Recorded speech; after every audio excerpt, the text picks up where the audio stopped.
ഗ്രാമവാസി നീ ശാന്തനായിട്ടല്ലേ കണ്ടിട്ടുള്ളൂ, ദേഷ്യപ്പെട്ട് കണ്ടിട്ടില്ലല്ലോ. ഞാനാണ് കമാൻഡർ, നിങ്ങളെല്ലാം സോൾജേഴ്സ്. അണ്ണാത്തെ, ഡോക്ടർ തുടങ്ങിയ ബ്ലോക്ക് ബസ്റ്റർ ചിത്രങ്ങൾ സൺനെക്സ്റ്റ് ആപ്പിൽ കണ്ട് ആസ്വദിക്കൂ. ആഡ് ഫ്രീ എന്റർടൈൻമെന്റ് ഇപ്പോൾ വെറും 799 രൂപയ്ക്ക്. ചേച്ചി, ഞാൻ മാന്യമായിട്ട് ഡീൽ ചെയ്താ പോരെ? അത് നന്ദു ചെയ്തിരിക്കും. ഓക്കെ, ഞാൻ എന്താ ചെയ്യേണ്ടതെന്ന് പറ.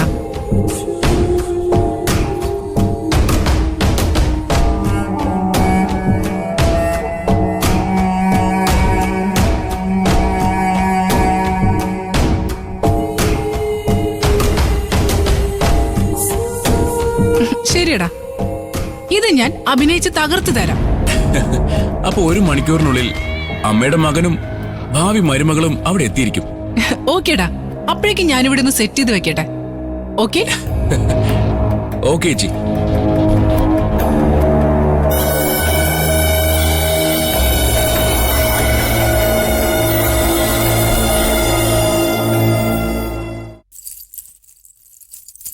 എടോ, പവന് വേറെ എവിടുന്ന് കിട്ടുന്നതിനേക്കാളും കൂടുതൽ തുകയായി ഇവിടുന്ന് തരുന്നത്.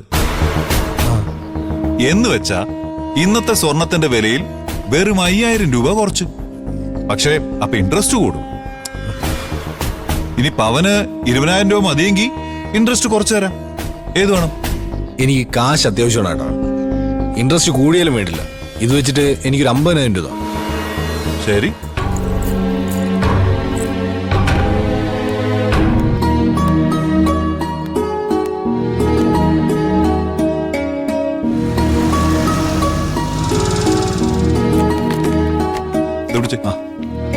ഇവിടെ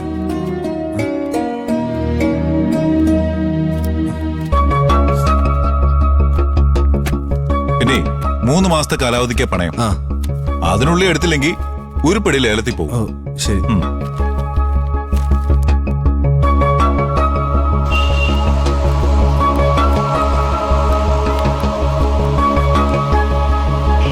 അയ്യോ, ആരേത്? അനന്ത മാഷോ? വരും മാഷേ. രഘു അല്ലേ ജയ? ഇല്ല മാഷേ, രഘു ബാങ്കിൽ കാശ് എടുക്കാൻ പോയിരിക്കുക. താമസിയാതെ വരും. മാഷ് വരും. മാഷ് എന്താ ഈ വഴിക്ക്? പ്രത്യേകിച്ച് എന്തെങ്കിലും? അങ്ങനെയൊന്നുമില്ല. ഇവിടെ കൊള്ളപ്പലിശ ഈടാക്കുന്നൊക്കെ ചിലർ പറയുന്നുണ്ടല്ലോ ജയ. ഫൈനാൻസ് കമ്പനിക്കാർക്ക് സർക്കാർ നിശ്ചയിച്ച ചില മാനദണ്ഡങ്ങളൊക്കെ ഇല്ലേ?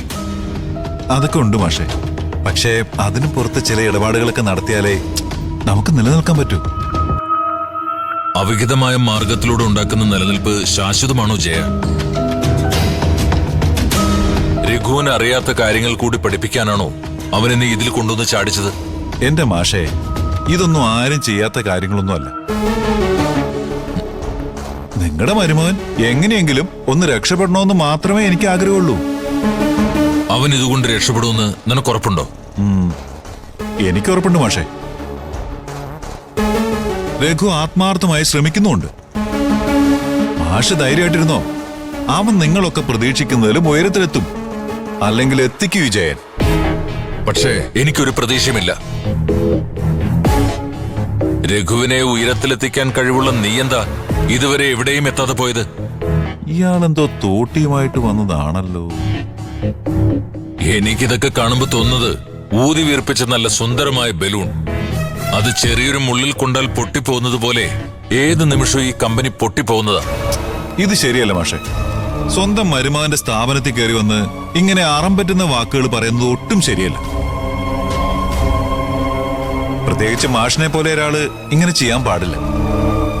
എന്നെ ശരിയും തെറ്റും പഠിപ്പിക്കാൻ നീ ആയിട്ടില്ല ജയ. ഞാൻ പഠിപ്പിച്ച കുട്ടികളുടെ കൂട്ടത്തിൽ തല തിരിഞ്ഞുപോയ ചുരുക്കം ചിലരിൽ 2 പേരാ നീയും രഘു. അവനും കൂടി ഇങ്ങോട്ട് വരട്ടെ. എന്നിട്ട് നിങ്ങളെ 2 പേരെ നിർത്തിക്കൊണ്ട് എനിക്ക് ചില കാര്യങ്ങൾ ചോദിക്കാനും പറയാനുണ്ട്. 2-1 അറിഞ്ഞിട്ടേ ഞാനൊന്ന് പോകുന്നുള്ളൂ.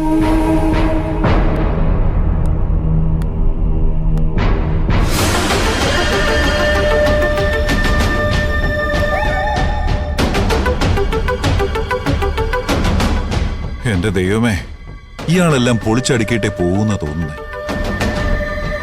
രഘുവിനെ എങ്ങനെയെങ്കിലും ഒന്ന് അറിയിക്കണമല്ലോ. അവൻ മഞ്ജരിയോടൊപ്പം വരുന്നതും കൂടി കണ്ട ഇന്നത്തോടെ എല്ലാം തീരും.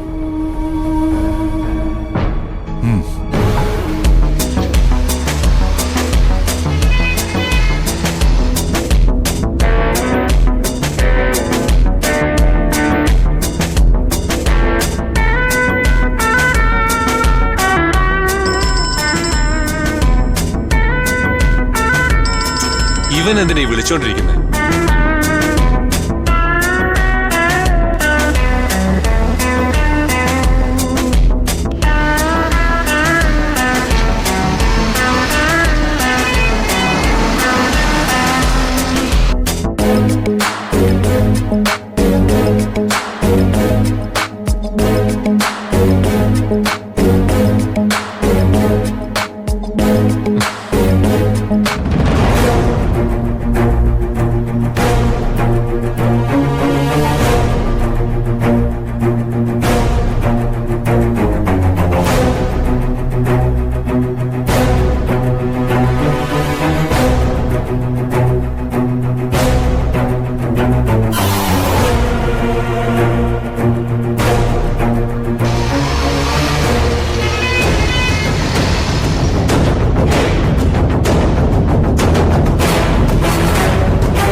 അവൻ വിട്ടുകളഞ്ഞല്ലോ. എന്താ സർ? ആരാ അത്?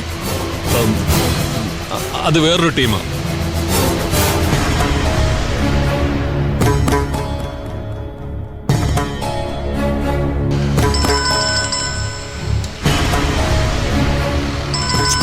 എന്തിനാ ഇവനിങ്ങനെ വിളിച്ചോണ്ടിരിക്കുന്നേ? അവിടെ ഇരിക്കട്ടെ, ഞങ്ങളിപ്പോ എത്തും. രഘുവിനെ കിട്ടുന്നുമില്ലല്ലോ.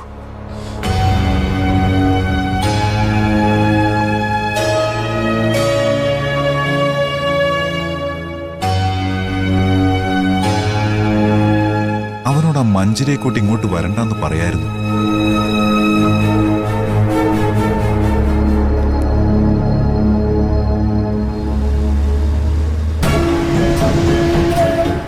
ഇയാള് പോകുന്നുമില്ലല്ലോ. മഞ്ജരി ഒന്ന് വിളിക്കാം.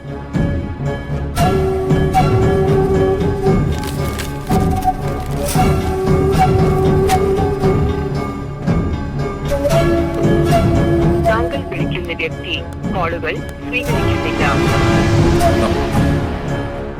അവൻ വരുന്നത് കാണുന്നില്ലല്ലോ ജയ. ബാങ്കിൽ തന്നെയാണ് പോയത്. അതെ മാഷെ, രഘു കാശും കൊണ്ട് വന്നാലേ ഇനി ഇവിടുത്തെ കാര്യങ്ങൾ നടക്കും. ഞാൻ വിളിച്ചിട്ട് എടുക്കുന്നില്ല. ചിലപ്പം വന്നോണ്ടിരിക്കായിരിക്കും. ശരി, ഞാനൊന്ന് പുറത്തിറങ്ങിയിട്ട് വരാം. അവനെ കണ്ടിട്ടേ പോകുമെന്ന് പറയണം. ശരി മാഷെ. ശരി. ഹോ, രക്ഷപ്പെട്ടു.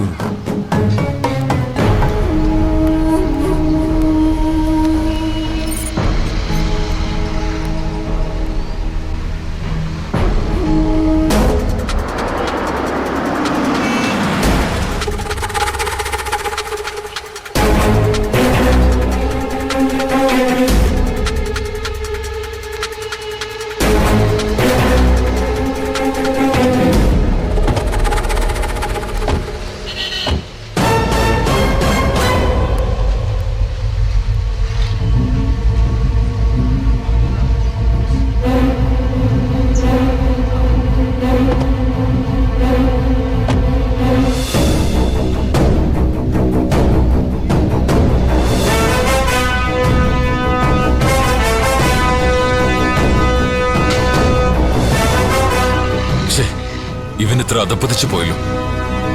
ഇങ്ങനെ കൂടെ കൊണ്ടു നടക്കാനാണോ ഇവളെ ഇവൻ ശമ്പളം കൊടുത്ത് കൂടെ നിർത്തിയിരിക്കുന്നത്? ഇനി അവനെ കാണാൻ നിന്നാൽ എന്റെ നിയന്ത്രണം വിട്ടുപോകും. ആ രഘു,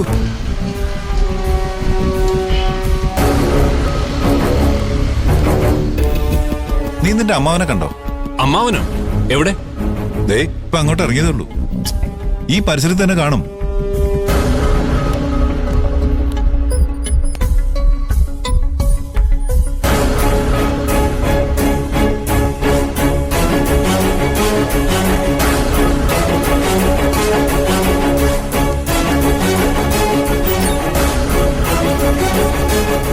പുറത്തെങ്ങും ഇല്ലല്ലോ. അമ്മാവൻ എന്തിനാ ജയ വന്നേ? പുള്ളി എന്തൊക്കെയോ തെറ്റിദ്ധാരണകളുമായിട്ട് വന്നതാ. എന്നുവെച്ചാ നിന്റെ വളർച്ച കണ്ട് സഹിക്കാൻ പറ്റാത്ത ആരൊക്കെയോ മാഷിനെ പുകച്ചു വിട്ടിരിക്കായിരിക്കും. ഇവിടെ എന്തൊക്കെയാ നടക്കുന്നതെന്ന് അറിയാനാ അദ്ദേഹം വന്നത്. നീയും മഞ്ജരിയും ഒരുമിച്ച് കാറിൽ വരുന്നത് കണ്ടിരുന്നെങ്കിൽ ഇന്ന് തന്നെ ഈ സ്ഥാപനം മാഷ് പൂട്ടിച്ചേനെ. അതെന്തിനാ? എനിക്ക് ബാങ്കിലെ കാര്യങ്ങളിൽ എക്സ്പീരിയൻസ് ഇല്ലാത്തതുകൊണ്ട് ഞാൻ എന്റെ സ്റ്റാഫിനെ കൊണ്ടുപോയി. അതിന് അമ്മാവൻ എന്താ? എന്റെ രഘു, നീ ഇപ്പൊ പഴയതിലും അന്തസ്സോടെ നടക്കുന്നുണ്ട്. അത് ചിലർക്കൊക്കെ പിടിക്കുന്നില്ല. ഇനിയും നീ ഉയരത്തിലേക്ക് പോകുമെന്ന് അവർക്കറിയാം. അതിനൊരു തടയിടാൻ ഈ വിദ്വാൻമാര് നിന്റെ അമ്മാവനെ കൂട്ടുപിടിച്ചിരിക്കുക. അതും കൊണ്ട് അമ്മാവൻ ഇങ്ങോട്ട് വന്നിട്ട് ഒരു കാര്യമില്ല. ഇതെന്റെ സ്ഥാപനമാ. ഇവിടുത്തെ കാര്യങ്ങൾ ഞാൻ തീരുമാനിക്കും. അമ്മാവന് നോക്കി നടത്താൻ അമ്മാവന്റെ പെൺമക്കളുടെ കാര്യം തന്നെ ഒരുപാടുണ്ട്. ഇനി പുതിയൊരു വിഷയം വേണമെങ്കിൽ അമ്മാവൻ ഇന്ന് തന്നെ ഞാൻ കൊടുക്കും. അതെന്താ രഘു ഈ പുതിയ വിഷയം? അത് ഞങ്ങളുടെ കുടുംബ വിഷയമാ, നീ അറിയണ്ട.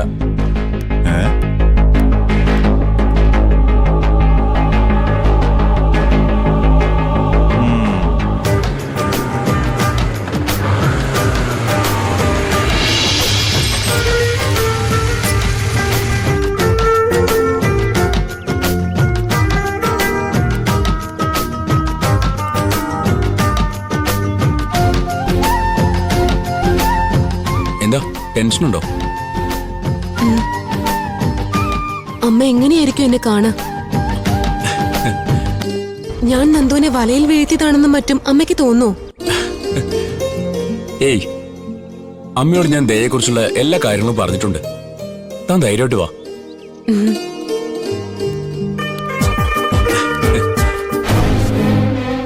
അവിടെ നിക്ക്.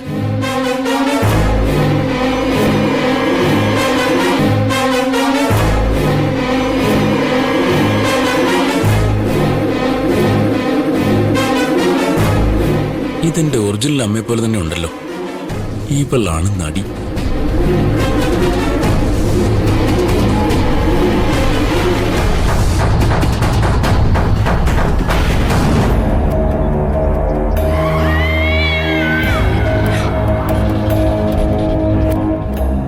മോളിവിടെ ആദ്യമായിട്ട് വരുമല്ലേ? വലതുകാലം വെച്ച് കയറിയാ മതി.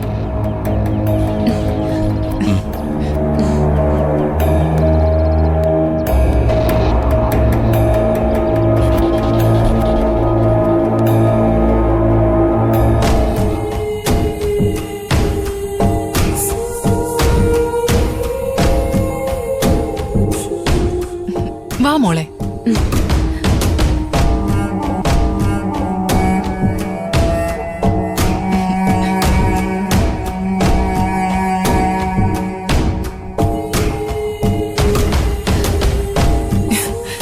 എന്റെ തോന്നല് തെറ്റിയിട്ടില്ല. എന്റെ മരുമോളായി ഞാൻ മനസ്സിൽ കണ്ട അതേ രൂപമാണ് മോൾക്ക്.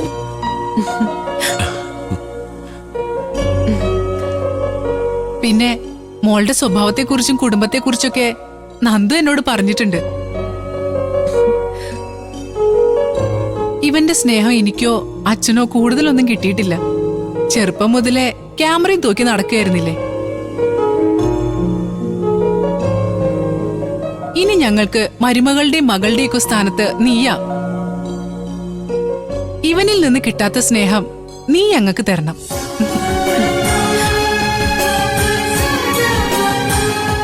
എനിക്ക് 5 or 6 വയസ്സുള്ളപ്പോഴാ എന്റെ അമ്മ മരിച്ചത്.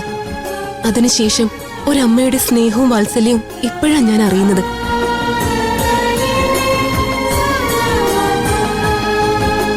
അമ്മയെ കണ്ടതോടെ നന്ദുവിനെ കിട്ടിയത് എന്റെ ഭാഗ്യമാണെന്ന് എനിക്ക് ഒന്നുകൂടി തോന്നുന്നു അമ്മ. അപ്പോ ഇതുവരെ എനിക്ക് ഫുൾ മാർക്ക് തന്നിട്ടുണ്ടായിരുന്നില്ല അല്ലേ?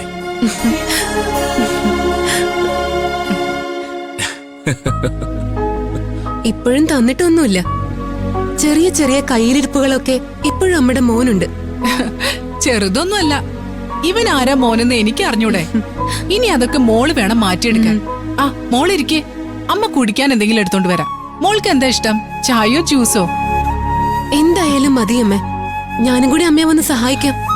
വേണ്ട മോളെ, അടുക്കളയിൽ കയറുന്നതൊക്കെ ഇവൻ നിന്നെ താലി കെട്ടിക്കൊണ്ടുവന്ന ശേഷം മതി. ഇപ്പൊ അതൊക്കെ അമ്മ ചെയ്തോളാം. ആ അത് മതി അത് മതി. നീ ഇവിടെ വന്നാ പിന്നെ അമ്മ അടുക്കളയിലേക്ക് തിരിഞ്ഞു പോലും നോക്കില്ല. ആ നമ്മുടെ വീടൊക്കെ നീ മോളെ ഒന്ന് കാണിച്ചു കൊടുക്കുന്നുണ്ടോ? കല്യാണത്തിന് മുമ്പ് എന്തൊക്കെ മാറ്റം വരുത്തണമെന്ന് ദയകൂടി ഒന്ന് പറയട്ടെ. വാ.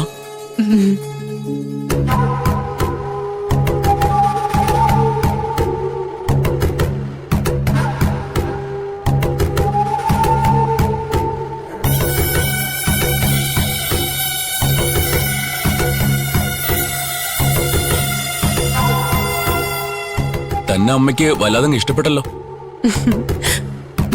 വാ, ആദ്യം നമുക്ക് ഇവിടേക്കൊന്ന് ചുറ്റി കാണാം. വാ.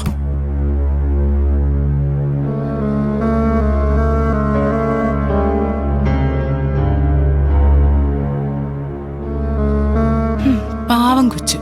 കുടുംബത്തിൽ പിറന്ന പിള്ളേരൊക്കെ എങ്ങനെ ഇവനെ പോലുള്ളവന്റെ വലയിൽ വീഴുന്നേ? കർത്താവേ എന്നോട് പൊറുക്കണേ.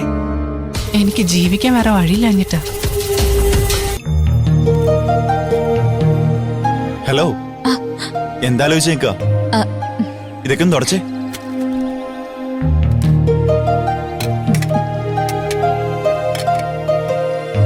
ഊണ് കഴിഞ്ഞ് എനിക്ക് ഇവിടുന്ന് പോവേണ്ടി വരും. നാളെ എങ്ങനെ കാണുമെന്നാ ഞാൻ ആലോചിക്കുന്നത്. നാളെ എന്താ സത്യേട്ടൻ ഇവിടെ വരാൻ പാടില്ലേ? എന്തു പറഞ്ഞു വരും? നാളെ കൂടി ലീവ് എടുക്കാന്ന് വെക്കാം. പക്ഷേ ഇവിടെ വരാൻ എന്തെങ്കിലും കാരണമൊക്കെ വേണ്ടേ?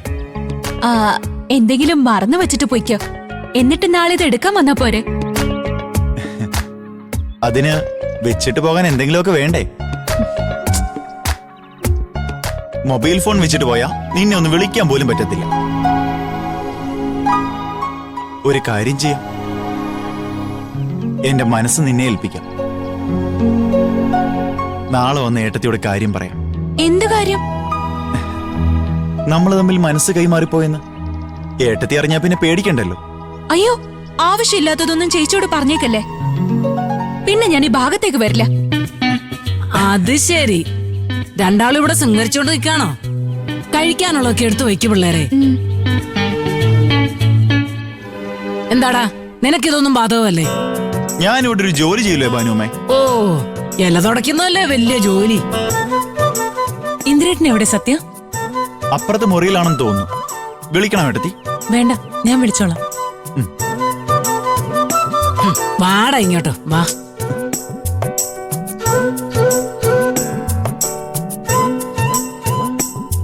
ഇന്ദ്രേട്ട, ആ ഭക്ഷണമൊക്കെ ആയോ അനു? എല്ലാം ആയി ഇന്ദ്രേട്ട, വരൂ കഴിക്കാം. ആ എനിക്കിപ്പോ വേണ്ട. നീ ഒരു ടിഫിൻ കെയറിൽ എല്ലാം എടുത്ത് വെക്ക്. ഞാൻ അമ്മയ്ക്ക് ഭക്ഷണം കൊണ്ട് കൊടുത്തിട്ട് വരാം. അമ്മ ചിലപ്പോ ഒന്നും ഉണ്ടാക്കില്ല. അമ്മ അവിടെ പട്ടിണി കിടക്കുമ്പോ നമ്മൾ എങ്ങനെയാ കഴിക്കുക? ഏട്ടാ, അങ്ങനെയാണെങ്കിൽ അമ്മയ്ക്ക് ഞാൻ ഭക്ഷണം കൊണ്ടുപോയി കൊടുക്കാം. അത് വേണ്ട, നിങ്ങൾ എല്ലാരും കഴിച്ചോ. ഞാൻ പൊക്കോളാം. അമ്മ ഇവിടുന്ന് ഒറ്റയ്ക്ക് വിട്ടപ്പോ ഒരു വിഷമം. എനിക്കാണെങ്കിൽ അമ്മയൊന്ന് കാണുകയും വേണം. ശരി ഇന്ദ്രേട്ട, ആഹാരം ഇപ്പൊ എടുത്തു തരാം. ഇന്ദ്രേട്ടൻ തന്നെ അമ്മയ്ക്ക് കൊണ്ടേ കൊടുത്താൽ മതി.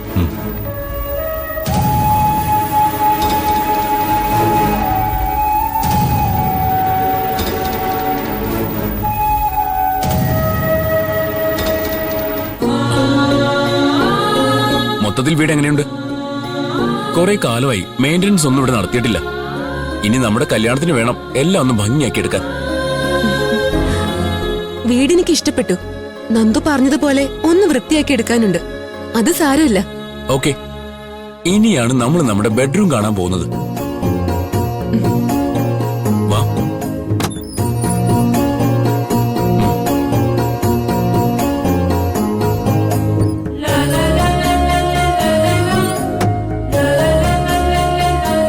റൂം കൊള്ളാം. ഇവിടെ നന്ദുവിന്റെ ഒരു ഫോട്ടോ പോലും ഇല്ലല്ലോ. അതിന് ഞാൻ ഇവിടെ താമസമില്ലല്ലോ. എപ്പോഴെങ്കിലും വന്നാൽ തന്നെ എവിടെയെങ്കിലും കയറി കിടന്ന് ഉറങ്ങാറാ പതിവ്. ഇനിയിപ്പോ നമ്മുടെ സ്വന്തം ബെഡ്റൂം ആക്കി മാറ്റിയെടുക്കണം. നമ്മൾ ഒരുമിച്ചുള്ള ഫോട്ടോയൊക്കെ ലാമിനേറ്റ് ചെയ്തു വെച്ച് എല്ലാ സെറ്റപ്പോടും കൂടി ഒരു ബെഡ്റൂം. എവിടേക്ക് എന്തൊക്കെ വേണമെന്ന് താൻ പറഞ്ഞാൽ മതി, അതുപോലെ ചെയ്യാം.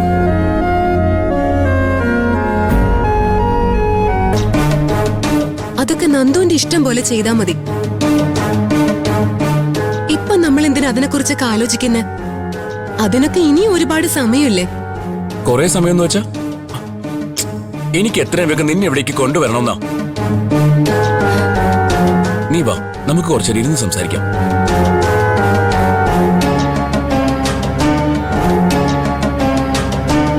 ഇരിക്കും. വേണ്ട നന്ദു, നമ്മൾ ഇതിനകത്ത് വന്നിരുന്ന അമ്മ എന്ത് വിചാരിക്കും? ഒന്നും വിചാരിക്കില്ല. അമ്മയ്ക്ക് അറിയില്ലേ നമ്മൾ കല്യാണം കഴിക്കാൻ പോകുന്നവരാണെന്ന്. അതല്ലേ അമ്മ നമ്മളെ ഫ്രീ ആയിട്ട് വിട്ടത്. എന്നാലും ഇവിടെ അധികം നേരം ഇരിക്കുന്നത് ശരിയല്ല. നമുക്ക് ഹാളിൽ ചെന്നിരുന്ന് സംസാരിക്കാമല്ലോ. എന്താ ദയ ഇത്? ഞാൻ ആദ്യമായി നിന്നെ എന്റെ ബെഡ്റൂം കാണിക്കാൻ കൊണ്ടുവന്നിട്ട് നിനക്കെന്താ അതിന്റെ ഒരു സന്തോഷമില്ലാത്തത്? ഞാൻ ബെഡ്റൂം കണ്ടല്ലോ. സന്തോഷിക്കുന്നതൊക്കെ ഞാൻ നന്ദുവിന്റെ ഭാര്യയായിട്ട് വരുമ്പോ മതി. അതിനു മുൻപ് ഞാൻ അടുക്കളയിൽ പോലും കയറണ്ടെന്ന് അമ്മ പറഞ്ഞത് കേട്ടല്ലോ. എന്റെ മോനെന്ന് എഴുന്നേറ്റ് വന്നേ, നമുക്ക് പോവാം. അങ്ങനെ പോയാലോ ദയ? അമ്മ വിളിക്കുന്നത് വരെ നമ്മൾ ഇതിനകത്ത് ചെലവഴിച്ചതുകൊണ്ട് ഒന്നും സംഭവിക്കില്ല.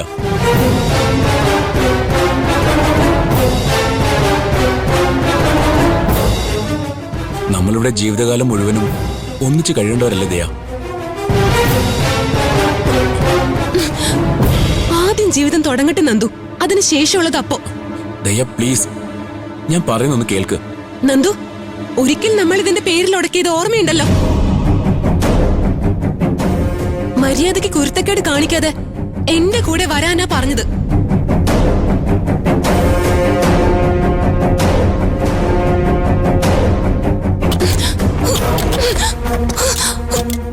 നന്ദു, ഇത് തുറക്കാൻ പറ്റുന്നില്ലല്ലോ.